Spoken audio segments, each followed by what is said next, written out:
Today I am doing a review of John Lordan of Lordan Arts. I know for some people he can come off a little didactic at first. He'll pull up maps, articles, the Wikipedia entry on the town in which something takes place. Things that some people might not think are particularly useful or important. He's very focused on the details and the context, especially in a missing persons case or a disappearance. It's something he's very passionate about. He has multiple shows, I guess. I'm not sure what else to call them. Brainscratch, Case Cracked, Searchlight, Flashlight now, the little shorts. Crime After Crime is sadly ending, which was one of my favorites. A little lighter note that even my partner Michael really enjoys watching Crime After Crime because it's not as dark and serious as most things.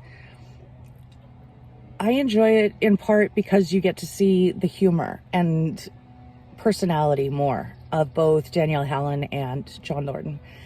I'm gonna miss it. But we will still have plenty of Lordan Arts programming. It is currently Friday, 11:41 a.m. I've got about 20 minutes until Secret Studio starts recording, and I never miss it. It's Fridays. Recording for Seriously Mysterious. It's a live recording with a fantastic community. I really enjoy chatting with people from around the world every Friday, and it's just a little bit of a lighter, sometimes strange experience to be a part of. I enjoy that. So I am personally a very big fan of John Lordan. I don't know anyone who is as passionate about taking an active role in helping families who are going through particularly missing persons cases, people who are looking for a loved one. He has a website, I'll post a link, that is dedicated to giving tips of what to do if someone you love goes missing. And I think that's really important, to have everything compiled in one place to give a guide if you're ever in that situation. He's currently sitting around 169,000 followers.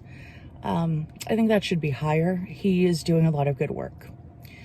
For research, he is an 18, both searching what's available online, diving deeper into actual documentation, police reports and that kind of thing, talking to families, working with victims' families, and citing everything he does. It's always very clearly laid out.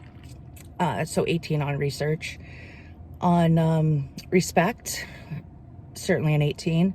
He works very hard to get things right, and when he's unsure of how to phrase things, he will talk to his audience. He will take tips. He will listen. He'll reach out to people to make sure that he is speaking in the most respectful tone possible.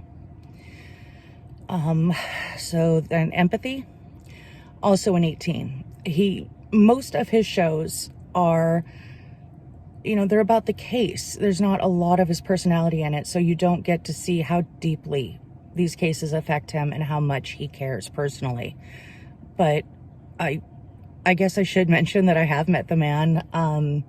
We are parasocial friends, I guess. I like him, and I feel very comfortable speaking with him about cases or anything else. He's a very nice person, a very compassionate person. I don't think that gives me any bias in his favor. I met him because I was a fan of his work. For intent, I will give him an 18. He is just very active in actually making things happen, actually doing things on a practical step-by-step level to help people and to provide a platform for people who need their voices amplified. For personality, I'm going to drop him all the way down to a 17. As much as I adore him, I can understand how he might come off a little bit too serious for some people. I don't think that's an inappropriate personality trait for this kind of work. And it is only one side to his personality. So if you're watching Crime After Crime and Secret Studio, you will know him as a fun geek who loves 80s toys. Whereas if you're watching Case Cracked and Brainscratch, you know him as somebody very serious who rarely smiles. So his actual personality is an 18, but his presence I will drop to a 17 just because I know some people think he's a little too serious and delves a little too deeply into contextual details that might not have a lot of significance. Something like a map that may not apply directly to the case, but is a potential to be connected. He'll explore that map. He'll look at waterways, forests, roads, where something could have gone. But some people don't appreciate that. Some people just want the information about what is known to have happened rather than exploring possibilities.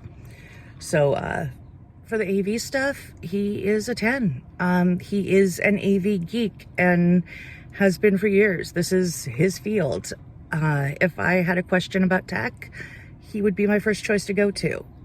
Just like if I had someone in my life go missing, he would be the first person I would go to. So that puts him at a 99. If you're not watching John Lordan, go check him out. There's such a variety of series that he works on. 3 Men in a Mystery. You'll find something you'll connect to. So that's the rubric, my scoring of John Lordan. Maybe too serious for some, but he's not all that serious all the time. And he is incredibly compassionate and respectful and works very hard to put the victims first. There's never any question of who the priority is when you're listening to him discuss a case. I think I will do a separate video on Christy Arnhart, who works with John quite a bit. She's amazing too. So that is my quick take on John Lordan. 99 out of 100. Fantastic man doing very good work. He's very worth supporting.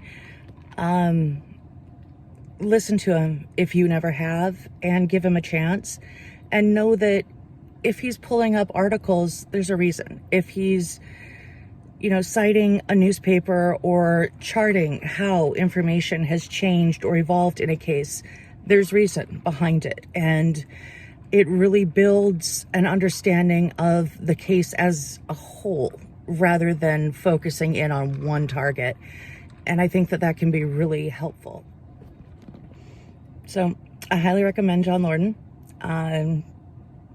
That is my review for today. And I will be back very soon.